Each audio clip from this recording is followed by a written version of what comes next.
अध्याय 10 गुप्त सन्यासी मिशन। 1917 में महर्षि से अपनी अंतिम भेंट के दौरान उस संत ने एक ऐसी बात प्रकट की जिसने साधु को गहरे आश्चर्य में डाल दिया। यद्यपि साधु उस विषय से कुछ हद तक परिचित थे, परंतु वे उसे उतनी गहराई से नहीं जानते थे जितना महर्षि जानते थे। तब उस वृद्ध संत ने अपने ही शब्दों में परमेश्वर की अद्भुत योजना के बारे में बताना आरंभ किया। इन दिनों परमेश्वर का आत्मा खुलकर भी और गुप्त रूप से भी एक अद्भुत कार्य कर रहा है। ये कार्य प्रभु यीशु मसीह के दूसरे आगमन के लिए मार्ग तैयार करने हेतु किया जा रहा है। तुम्हें इस गुप्त सन्यासी मिशन के बारे में सब कुछ जानना चाहिए। मैं तुम्हें इस मिशन की संक्षिप्त पृष्ठभूमि और इतिहास बताता हूँ। जब प्रभु यीशु का जन्म हुआ तब पूर्व दिशा से 3 ज्योतिषी एक तारे के मार्गदर्शन में यरूशलेम आए ताकि वे उन्हें देख सकें। मत्ती 2:2। उनमें से एक काशी बनारस का एक पंडित था, एक हिंदू वैदिक विद्वान जिसका नाम था विश्वामित्र। पंडित वो विद्वान शिक्षक होता है जिसने संस्कृत भाषा में निपुणता प्राप्त की हो और जिसने गुरु के निर्देशन में चारों वेद, हिंदू विधि विधान, धर्म, संगीत और दर्शन का गहन अध्ययन किया हो। बालक यीशु से मिलकर विश्वामित्र भारत लौट आए। वे लोगों को बताने लगे कि उद्धार देने वाले प्रभु मसीह, जिन्हें हिंदू वेदों में निष्कलंक कहा गया है, उनका जन्म हो चुका है। अन्य पंडितों ने उनका उपहास किया और कहा कि निष्कलंक केवल भारत में ही जन्म ले सकता है, कहीं और नहीं। फिर भी विश्वामित्र ने अपने अनुभव को लोगों के साथ उत्साहपूर्वक बांटना जारी रखा। कई वर्ष बीत गए।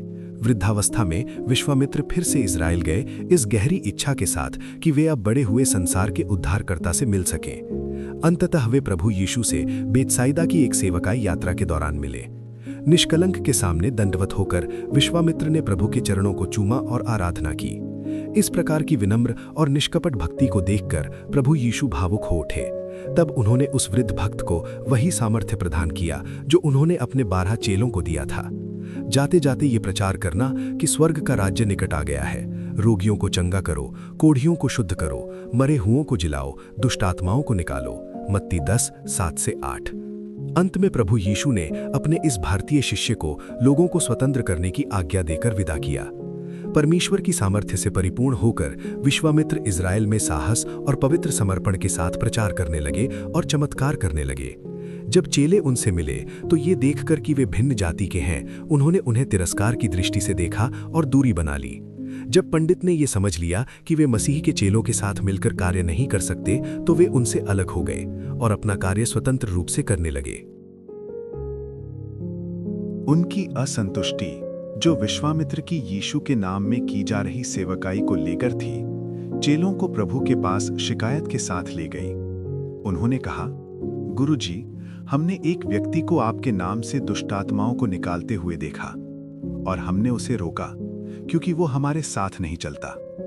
मरकुस 9:38। जो कुछ हुआ था उसे भांपते हुए प्रभु ने शांत स्वर में परंतु गहरी बुद्धिमत्ता के साथ उत्तर दिया, उसे मत रोको, क्योंकि जो कोई मेरे नाम से सामर्थ का काम करता है वो शीघ्र ही मेरे विरुद्ध बुरा नहीं कह सकेगा, क्योंकि जो हमारे विरोध में नहीं वो हमारी ओर है। मरकुस 9:39-40। इसके बाद एक दिन जब प्रभु यीशु अकेले एक घास के मैदान से होकर जा रहे थे, उन्होंने एक पंडित को चट्टान पर उदास बैठे देखा। वे विश्वामित्र थे। प्रभु तुरंत उनके पास गए, उनका चेहरा उठाया और उनके माथे को चूमा। ये वही स्नेहपूर्ण भाव था जो भारतीय परंपरा में माता-पिता अपने बच्चों के प्रति व्यक्त करते हैं। प्रभु की करुणा और पिता समान प्रेम से अभिभूत होकर पंडित प्रभु के चरणों में गिर पड़े और कृतज्ञ आराधना में खो गए। प्रभु यीशु ने उन्हें उठाकर खड़ा किया और कोमल परंतु दृढ़ स्वर में कहा कि वे भारत लौट जाएं और ये प्रचार करें कि उद्धार देने वाला महान परमेश्वर, स्वर्ग और पृथ्वी का प्रभु, संसार के पापों के लिए मरने आया है। वो मारा जाएगा, मृतकों में से जी उठेगा और फिर इस संसार में न्याय करने और राज्य करने के लिए लौटेगा। प्रभु ने ये भी कहा कि उनके विश्वास योग्य सेवा के कारण उन्हें शहीद का मुकुट प्राप्त होगा। विश्वामित्र भारत लौट आए और बड़े उत्साह से मसीह का प्रचार करने लगे। बनारस के अन्य पंडित इस नए धर्म से क्रोधित हो उठे जिसे विश्वामित्र प्रचारित कर रहे थे। उन्होंने उनसे तीव्र वाद विवाद किया और चेतावनी दी कि वे इस विचित्र नए धर्म का प्रचार ना करें। फिर भी विश्वामित्र बिना डरे सत्य के मार्ग की गवाही देते रहे और बहुतों को उस मार्ग में ले आए। जब कई लोग हिंदू देवताओं को छोड़कर प्रभु मसीह की ओर मुड़ने लगे तो अन्य पंडित अत्यंत क्रोधित हो उठे।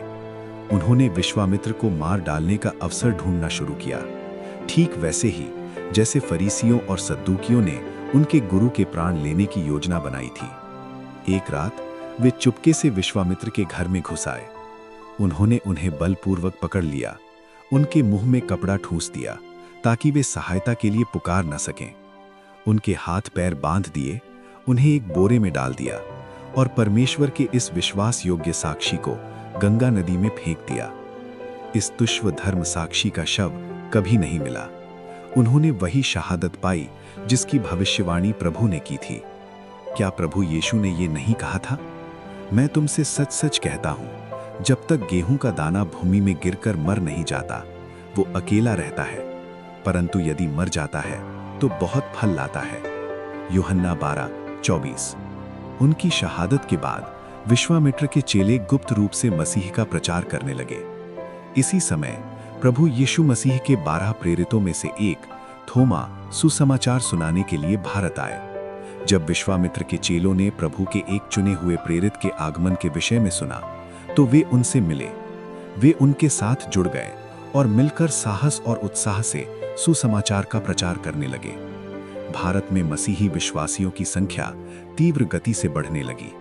इन्हीं चेलों के समूह ने दूसरी शताब्दी में बाइबल का संस्कृत में अनुवाद भी किया।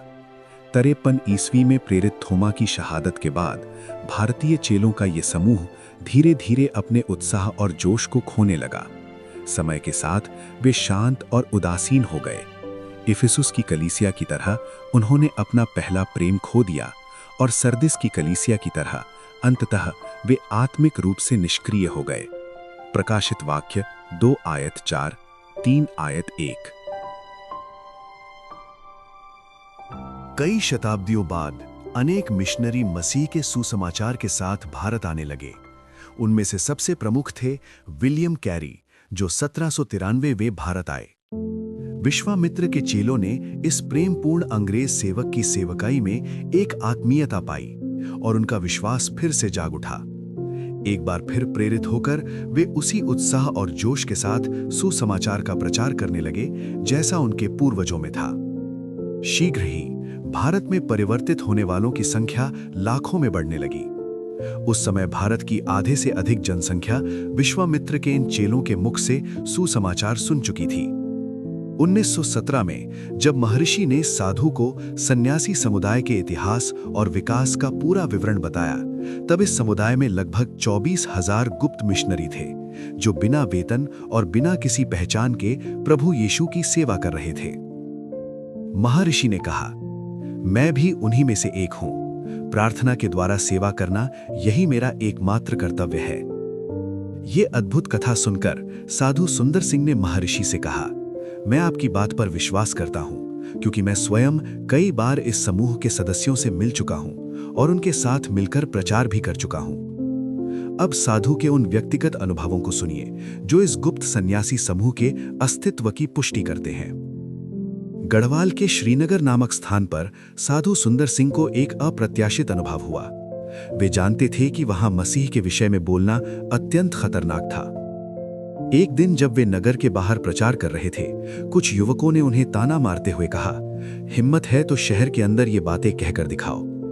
भय से पीछे हटने के बजाय साधु ने इस चुनौती को स्वीकार किया। वे सीधे शहर के बाजार में गए और वहां प्रचार आरंभ कर दिया। ये देखकर कुछ असंतुष्ट लोगों ने उन्हें उस स्थान के पंडित के पास ले जाकर खड़ा कर दिया ताकि वो पंडित साधु की बातों का खंडन करे और उन्हें सबके सामने लज्जित करे। पंडित साधु के पास आया और सब लोगों के सामने अपनी दोनों तर्जनी उंगलियां साधु के होठों पर रख दी। फिर उसने कहा, मैंने ये इसलिए किया है ताकि ये सिद्ध कर सकूं कि हम भाई हैं, शत्रु नहीं, क्योंकि हम दोनों यीशु मसीह को उद्धारकर्ता मानते हैं। भीड़ ये देखकर स्तब्ध रह गई। लोगों को समझ ही नहीं आया कि ये क्या हुआ। धीरे धीरे वे सब तितर बितर हो गए, यहां तक कि विरोध करने वाले भी। इसके बाद साधु और पंडित के बीच अच्छी बातचीत हुई। साधु के लिए ये अत्यंत आनंद की बात थी कि ये पंडित, जो भगवा वस्त्र पहने हिंदुओं के बीच रहता था, वास्तव में जीवित सच्चे परमेश्वर के ज्ञान के प्रकाश में लोगों को लाने का प्रयास कर रहा था। 1912 के अंत में साधु सारनाथ गए, जहां बुद्ध ने अपना पहला उपदेश दिया था। वहां उनकी भेंट कुछ सन्यासियों से हुई। उनसे बातचीत करने पर साधु ने पाया कि वे भी मसीही थे और उसी गुप्त सन्यासी मिशन से जुड़े हुए थे। उस मिशन में सैकड़ों हजार सदस्य थे और उन्होंने महर्षि के उस कथन की पुष्टि की कि 24,000 मिशनरी पूरे भारत में फैले हुए हैं। इस गुप्त सन्यासी मिशन की प्रशासनिक व्यवस्था अत्यंत सुव्यवस्थित थी। विश्वासियों को 2 वर्गों में बांटा गया था। शिष्य, जो सामान्य सदस्य थे और दैनिक जीवन के साधारण कार्य करते थे। स्वामी, जिनकी संख्या लगभग 700 थी। वे भगवा वस्त्र पहनते थे और बिना वेतन के प्रचारक के रूप में शिष्यों के बीच सभाएं संचालित करते थे। ये गुप्त विश्वासी मसीही विधियों का पालन करते थे, जैसे जल बपतिस्मा और प्रभु भोज। उनके छोटे छोटे समूह पूरे भारत में दूर दराज और अप्रत्याशित स्थानों पर पाए जाते थे। इन्हीं भले लोगों की दया और देखभाल के कारण एक अवसर पर नेपाल में कारावास और अत्याचार के बाद साधु को फिर से जीवन मिला। 1914 में साधु सुंदर सिंह ये जानते हुए नेपाल में प्रवेश किए कि वहां उन्हें दुर्व्यवहार और संभवतः मृत्यु का भी सामना करना पड़ सकता है। उन्होंने अपने तिब्बती परिवर्तित शिष्य थारचीन को पीछे छोड़ दिया और स्थान स्थान पर सुसमाचार का प्रचार करते हुए इलोम नामक नगर पहुंचे। वहां अधिक समय नहीं बीता था कि उन्हें चेतावनी दी गई, या तो प्रचार बंद करो या भयानक परिणाम भुगतो। उनकी गिरफ्तारी का आदेश जारी हुआ और जब वे प्रेम के साथ उत्साहपूर्वक सुसमाचार सुना रहे थे, तभी उन्हें पकड़ लिया गया और हत्यारों और चोरों के साथ साधारण कारागार में डाल दिया गया। परंतु ये स्थिति उनके लिए दुख का कारण नहीं, बल्कि आनंद का कारण बनी। अब वे प्रभु के लिए दुख सह सकते थे। क्या पवित्र शास्त्र नहीं कहता, क्योंकि तुम्हें मसीह के कारण ये अनुग्रह दिया गया है कि न केवल उस पर विश्वास करो, बल्कि उसके लिए दुख भी सहो। फिलिपियों 1:29। उस रात चांदनी में सलाखों के पीछे बंद साधु ने अपनी नए नियम की बाइबल के एक पन्ने पर यह अद्भुत वाक्य लिखा, मसीह की उपस्थिति ने मेरे कारागार को धन्य स्वर्ग में बदल दिया है, तो फिर स्वर्ग स्वयं कैसा होगा। परमेश्वर का ये दीन सेवक ऐसे आनंद से भर गया कि पूरी रात अपने सृजनहार की स्तुति करता रहा। जेल की दीवारें जीवित परमेश्वर की उसकी गवाही को रोक नहीं सकी। साधु ने कैदियों को प्रचार करना आरंभ किया। उन्होंने साहसपूर्वक बताया कि मसीह मनुष्य के हृदय को बदल सकता है और कठोर अपराधियों के अंतःकरण में भी शांति ला सकता है। अनेक कैदियों ने उसके संदेश पर विश्वास किया और आनंद के साथ यीशु मसीह को अपना उद्धारकर्ता और प्रभु स्वीकार किया। जब अधिकारियों को यह समाचार मिला तो साधु को सार्वजनिक अपमान और दंड के लिए बाजार चौक में ले जाया गया। उनके वस्त्र उतार दिए गए, उन्हें नंगी धरती पर बैठाया गया और उनके हाथ पैर लकड़ी के तख्तों में बने छेदों में जकड़ लिए गए। उन्हें दिन रात उसी विकट अवस्था में बांधकर रखा गया। न भोजन दिया गया, न पानी। उनकी पीड़ा को और बढ़ाने के लिए निर्दयी अधिकारी ने उनके नग्न शरीर पर जौंकें छोड़ दी। भीड़ ये क्रूर दृश्य देखकर मनोरंजन कर रही थी। कोई भी इतना दयालु न था कि उन्हें एक घूंट पानी दे सके। फिर भी इस शारीरिक अत्याचार और मानसिक यातना के बीच साधु का हृदय आनंद से भरा रहा।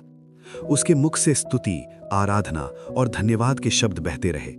वो वहां खड़े लोगों को प्रचार करता रहा। समय बीतता गया, रक्तस्राव से वो अत्यंत दुर्बल होता गया। अंततः सुबह हुई और आश्चर्य की बात, वो अभी भी जीवित था। जब यातना देने वालों ने उसके शांत चेहरे को देखा तो वे अंधविश्वासी भय से भर गए। उन्होंने उसे खोलकर मुक्त कर दिया, परंतु ये यातना उसे इतना दुर्बल कर चुकी थी कि वो लकड़ी के गट्ठर की तरह जमीन पर गिर पड़ा। कुछ समय बाद थोड़ी चेतना आने पर वो किसी तरह वहां से रेंगता हुआ दूर जाने लगा। सौभाग्य से उसी स्थान पर सन्यासी मिशन के कुछ गुप्त विश्वासी उपस्थित थे। उन्होंने अपने घायल भाई को तुरंत उठा लिया और प्रेम पूर्वक उसकी सेवा की जब तक कि उसकी शक्ति लौट न आई। स्वस्थ होने के बाद साधु दार्जिलिंग के घूम स्थान पर पहुंचे, जहां उनके साथी थारचीन का घर था। वहां उन्होंने बताया कि उन्हें गुप्त सन्यासी मिशन के सदस्यों ने बचाया। ये गुप्त विश्वासी प्रातःकाल बहुत जल्दी प्रार्थना भवनों में एकत्रित होते थे। इन स्थानों पर न तो यीशु की कोई तस्वीर होती थी, न कोई मसीही प्रतीक। बाइबल पढ़ी जाती थी, उसका अर्थ समझाया जाता था और मसीही पत्रिकाएं बांटी जाती थी। पूरी देह से दंडवत होकर प्रार्थना करना उनकी आराधना की पूर्वी पद्धति का हिस्सा था। वे दृढ़ता से विश्वास करते थे कि यदि मनुष्य पूर्ण विश्वास से प्रार्थना करे तो उसे प्रभु यीशु के निरंतर दर्शन हो सकते हैं। उनका संकेत वाक्य था, यीशु नासरी नाथ की जय। उनकी बाहरी कार्यशैली पूर्णतः भारतीय थी। गोपनीयता इतनी गहरी थी कि कभी-कभी परिवार के लोग भी उनके विश्वास परिवर्तन से अनजान रहते थे। इस गुप्त मसीही भाईचारे में अनेक साधु और तपस्वी सम्मिलित थे, जिन्हें पवित्र जीवन के लिए पहचाना जाता था। इनमें बहुत से उच्च शिक्षित और धनी ब्राह्मण भी थे, जो इस संगठन के लिए उदारतापूर्वक सहयोग देते थे। साधु कई बार उनकी सभाओं में सम्मिलित हुए। कई अवसरों पर उन्हें भी उसी समूह का सदस्य समझ लिया गया। साधु ने उन्हें खुले रूप से मसीह को स्वीकार करने के लिए प्रेरित किया। उन्होंने उत्तर दिया, उचित समय आने पर वे ऐसा करेंगे। एक अवसर पर जब साधु गंगा नदी के तट पर प्रचार कर रहे थे, लोगों ने उनसे कहा, हमें तुम सन्यासी के रूप में अच्छे लगते हो, पर तुम्हारा विदेशी परमेश्वर का संदेश हमें पसंद नहीं। लोगों ने उन्हें पास ही रहने वाले एक महान हिंदू उपदेशक से मिलने की सलाह दी, जो बड़ी भीड़ को आकर्षित कर रहा था। 3 दिन तक साधु उससे मिलने का प्रयास करते रहे, पर सफल न हुए। एक दिन अंततः वे उससे अकेले मिल सके। तब साधु को पता चला कि वो हिंदू उपदेशक वास्तव में एक मसीही था। उसने साधु को गले लगाया और कहा, भाई, हम एक ही कार्य कर रहे हैं। आश्चर्यचकित साधु ने कहा कि उन्होंने कभी उसे मसीही के विषय में प्रचार करते नहीं सुना। वो मुस्कुराया और बोला, क्या कोई बुद्धिमान किसान बिना भूमि तैयार किए बीज बोता है? मैं पहले लोगों के हृदय में मूल्यबोध जगाता हूं। जब उनमें धार्मिकता की भूख और प्यास उत्पन्न हो जाती है, तब मैं उन्हें मसीही यीशु के विषय में बताता हूं। फिर उसने अपनी बाइबल दिखाई, जो वो सदैव अपने साथ रखता था, और कहा, इसी गंगा के तट पर पिछले 1 वर्ष में मैंने 12 शिक्षित हिंदुओं को बपतिस्मा दिया है। भारत के एक पवित्र नगर में कुछ गुप्त विश्वासियों ने उस साधु को एक प्राचीन मंदिर में ले जाया। वहां उन्होंने उसे एक अत्यंत प्राचीन संस्कृत पांडुलिपि दिखाई, जिसमें वर्णन था पंडित विश्वामित्र के बालक यीशु से मिलने का। ये प्रमाण महर्षि द्वारा सुनाई गई विश्वामित्र की गवाही की पुष्टि करता था। कांतजी के मुख्य बाजार में प्रचार करते समय साधु को एक उग्र भीड़ ने घेर लिया। उसे बुरी तरह पीटा गया, यहां तक कि वो बेहोश होकर गिर पड़ा। फिर उसके ढीले शरीर को एक कंबल में लपेट दिया गया। साधारण लोग और कुछ पुरोहित इस निर्दयता को देखकर विचित्र आनंद ले रहे थे। साधु लगभग अचेत अवस्था में था। उसकी आंखें और मन मुश्किल से समझ पा रहे थे कि उसके साथ क्या हो रहा है। कंबल में लिपटा हुआ केवल उसका सिर और पैर दिखाई दे रहे थे। कंबल के चारों ओर एक रस्सी कसकर बांध दी गई। वो मानो किसी कीड़े की तरह कैद था, और ये कंबल उसका कफन बनने वाला था। कई गांव वाले खुशी खुशी उसका शरीर घसीटते हुए गांव के बाहर जंगल में ले गए। उसे वहां मरने के लिए छोड़ दिया गया, जोंकों, बिच्छुओं, सांपों और जंगली तेंदुओं के बीच। कुछ समय बाद जब साधु को होश आया, उसे समझ ही नहीं आया कि वो कहाँ है। उसके होंठ सूख चुके थे, गला जल रहा था, पूरा शरीर असहनीय पीड़ा से भर गया था। वो अपने हाथ पैर भी नहीं हिला पा रहा था। वो स्वयं को एक मृत शरीर जैसा महसूस कर रहा था।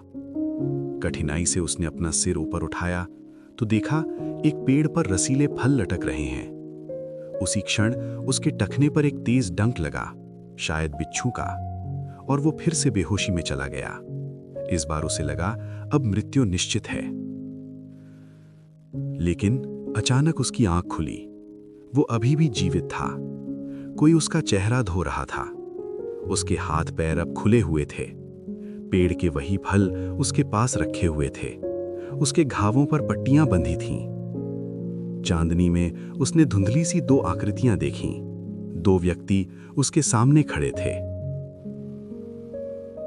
जब साधु में थोड़ी शक्ति लौटी, वे दोनों अजनबी उसे सहारा देकर जंगल से बाहर सुरक्षित स्थान पर ले गए। पहले तो साधु ने सोचा कि शायद परमेश्वर ने फिर से अपने स्वर्गदूत भेजे हैं उसकी रक्षा के लिए। लेकिन जाने से पहले उन दोनों ने उसके कान में धीरे से कहा, हम गुप्त शिष्य हैं, सन्यासी मिशन के सदस्य। भारत के एक बड़े उत्तरी नगर में साधु की भेंट एक प्रसिद्ध हिंदू उपदेशक से कराई गई, जो वेदों का महान विद्वान माना जाता था। उसने वेदों पर प्रवचन दिया और अंत में कहा, वेद हमें पाप से उद्धार की आवश्यकता दिखाते हैं, पर उद्धारकर्ता कहाँ है? वेदों में जिसका वर्णन प्रजापति के रूप में है, वो मसीही यीशु है, जिसने पापियों के लिए अपना जीवन दे दिया। जब हिंदुओं ने उससे पूछा कि तुम किसी दूसरे धर्म के ईश्वर की बात कैसे कर सकते हो, तो उसने उत्तर दिया, वेदों पर सच में विश्वास मैं करता हूं, तुम नहीं, क्योंकि मैं उसी पर विश्वास करता हूं जिसे वेद प्रकट करते हैं, मसीही यीशु। साधु सुंदर सिंह ने कहा, आज सबसे बड़ी आवश्यकता यह है कि कलीसिया की दृष्टि व्यापक हो।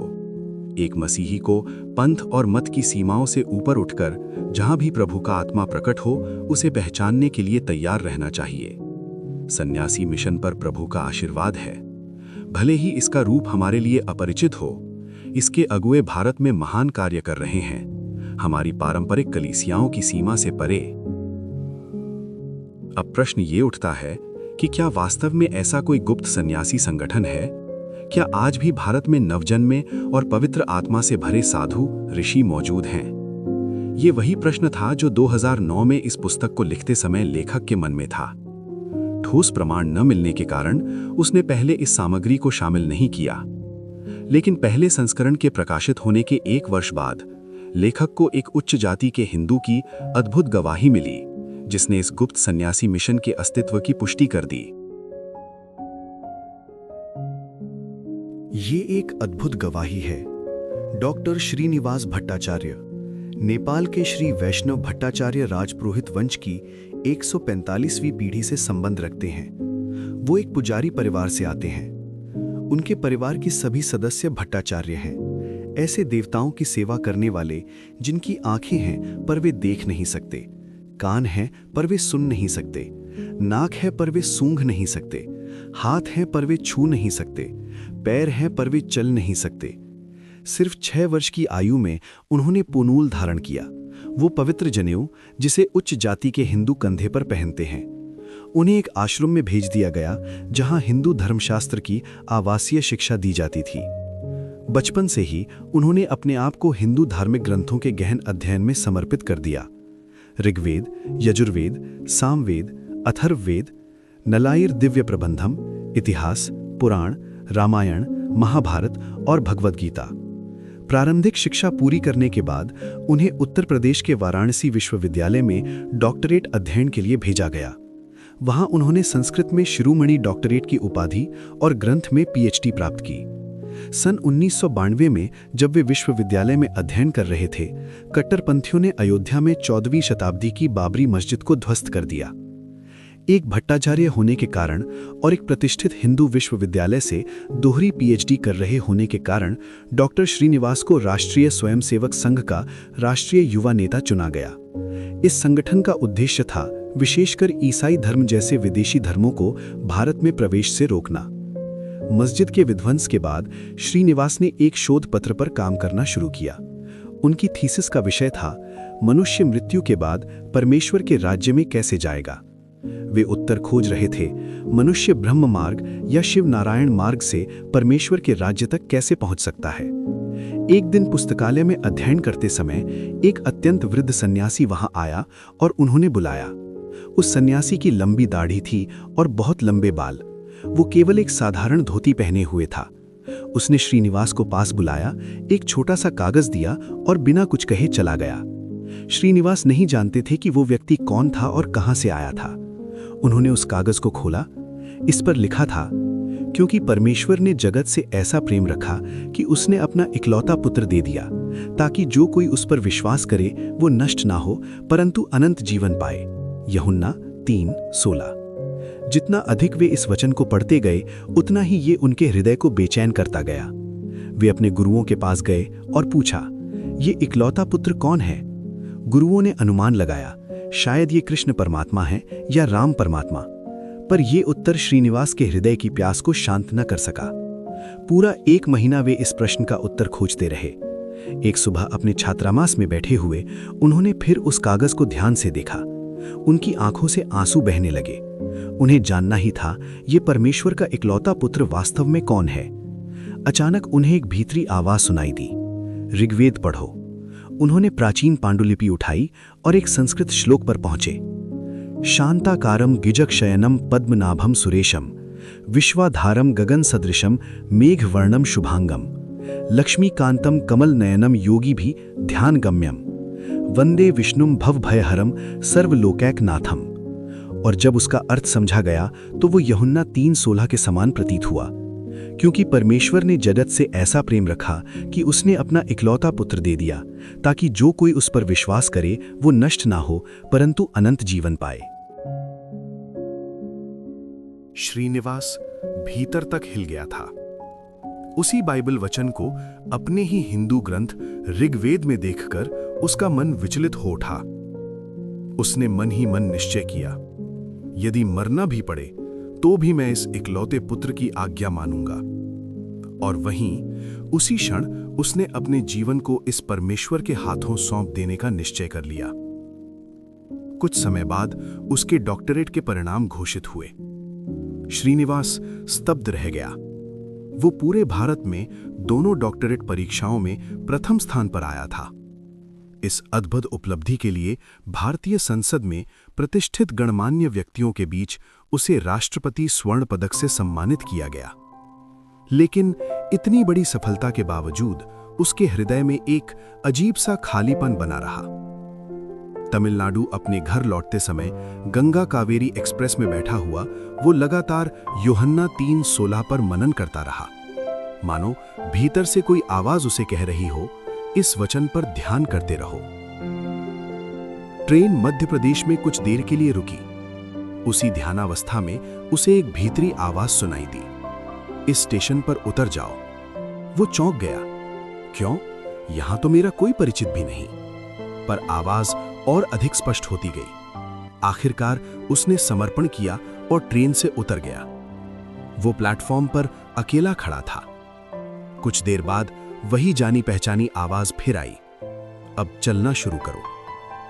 लगभग 3 किलोमीटर पैदल चलने के बाद वो जबलपुर शहर के एक स्थान बराटपुर पहुंचा। एक सीमेंट के मेहराब के पास पहुंचते ही उसने देखा वही वृद्ध सन्यासी जिसने कभी विश्वविद्यालय पुस्तकालय में उससे बात की थी, उसके सामने खड़ा था। सन्यासी ने उसकी ओर इशारा किया और पास आकर उसके सिर पर हाथ रखा। धीमी लेकिन अधिकारपूर्ण आवाज में बोला, जिस प्रभु को तुम जानना चाहते थे वो यीशु मसीह है। जिस इकलौते पुत्र को तुम खोज रहे थे वो मसीह यीशु ही है। वो तुमसे प्रेम करता है, तुम्हारे पापों को क्षमा करता है। वो तुम्हें शुद्ध करेगा और एक नया जीवन देगा। ये शब्द श्रीनिवास के हृदय की गहराइयों में उतर गए। उसने विनम्र होकर अपने आप को जीवन देने वाले परमेश्वर के सामने समर्पित कर दिया। सन्यासी उसे बेदागढ़ नामक स्थान पर ले गया, जहां पवित्र नर्मदा नदी बहती है। वे नदी पार कर जंगल के भीतर एक गुफा तक पहुंचे। गुफा के भीतर सन्यासी घुटनों पर बैठ गया और बाइबल पढ़ने लगा। फिर उसने सुसमाचार और बाइबल के अनंत सत्यों को नए विश्वास में आए श्रीनिवास को समझाना शुरू किया। उसने बताया कैसे परमेश्वर ने आकाश, पृथ्वी, नदियां, समुद्र, पेड़ पौधे, पशु पक्षी और मनुष्य की रचना की। कैसे मनुष्य पाप में गिर गया और कैसे प्रभु यीशु मसीह उद्धारकर्ता बनकर इस संसार में आए। उसने बताया गोलगोथा के क्रूस पर मनुष्य के पुत्र ने कितना दुख सहा और अंत में अपने प्राण दे दिए। श्रीनिवास 2 महीने तक उस पवित्र सन्यासी के साथ जंगल में रहा। हर सुबह वे दोनों घुटनों पर बैठकर घंटों प्रार्थना करते और परमेश्वर के वचन पर मनन करते। 2 महीने की शिक्षा और शिष्यत्व के बाद सन्यासी ने श्रीनिवास को नर्मदा नदी में बपतिस्मा दिया। जल बपतिस्मे के बाद सन्यासी ने उसके लिए प्रार्थना की कि वो पवित्र आत्मा से भर जाए। और जब श्रीनिवास पवित्र आत्मा से भर गया, सन्यासी ने उससे कहा, अब अपने लोगों के पास लौट जाओ और उन्हें सुसमाचार सुनाओ। ये गवाही, ये कथा एक रहस्यमयी सत्य की ओर संकेत करती है। एक गुप्त सन्यासी मिशन जो अदृश्य रूप से आत्माओं को मसीह की ओर ले जा रहा है।